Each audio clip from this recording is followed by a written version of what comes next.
may find a confused homeowner with a shotgun in hand who didn't hear the doorbell. 1023 for backup. I'm there in 5. Pete clicked back over to dispatch. His sergeant's voice radioed in. 998 is 1051 to 8362's location from UM. UM was the University of Miami. The campus was only a few miles away.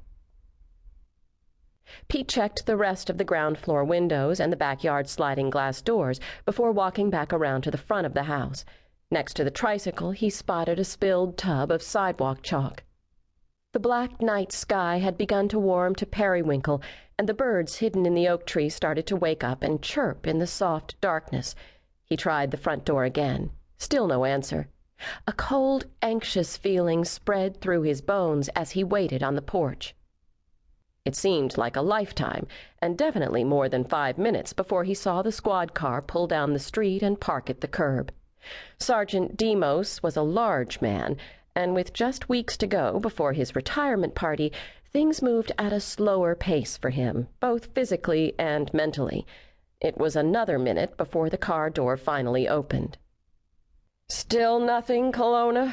Ralph asked with a huff as he lumbered up the walk. "Nah, Sarge. No sign of life." "It was a hang-up, right?" Pete nodded. "Dispatch said it sounded maybe like a kid." Yeah. Could be a prank," Ralph said, scratching his head as he looked up at the dark windows on the second floor. "Great.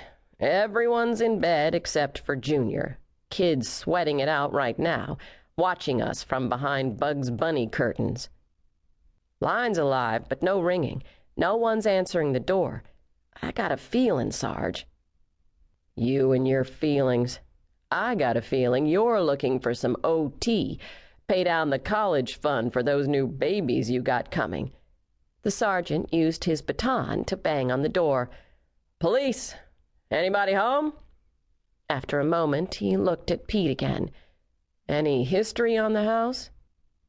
"Homesteaded to a Dr. and Mrs. David Marquette. Dispatch didn't say nothing about a history, and I know I ain't been here before," Pete said, looking around at the stately homes that lined the block. "Nice hood."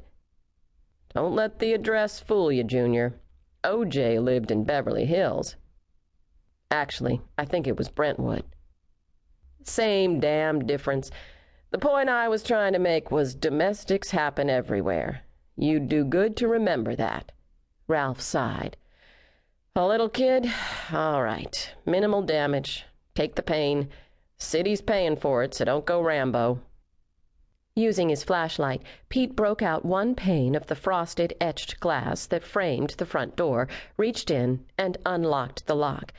If it was a kid messing around, he was probably shitting his drawers right about now. "Police!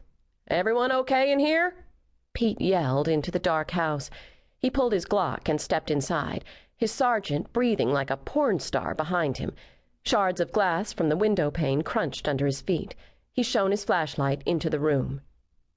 20-foot ceilings loomed over an elegant living room. A staircase zigzagged alongside a wall, and an ornate iron railing stretched across an overhead balcony. Past the balcony and down the upstairs hallway, Pete could see a light. "Police!" he yelled. They moved quickly through the first-floor rooms. Laundry sat piled on a washing machine, and toys cluttered the family room. In the kitchen, cleaned baby bottles were lined up neatly next to the sink on paper towels. Pete stared at the bottles. The house was too quiet. Someone should be up by now. Either they had the wrong house and no one was home, or... Pete ran for the stairs, taking them 2 at a time. Behind him, he could hear the labored breathing of his sergeant as he tried to keep up, the jingle of the cumbersome equipment belt under the Sarge's belly, the heavy click of his heels on the stone steps.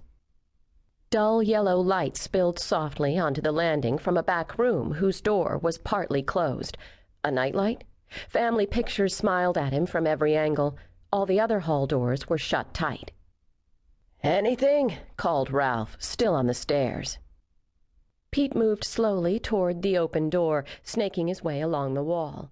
Pieces of the room slowly came into view. Butterflies danced.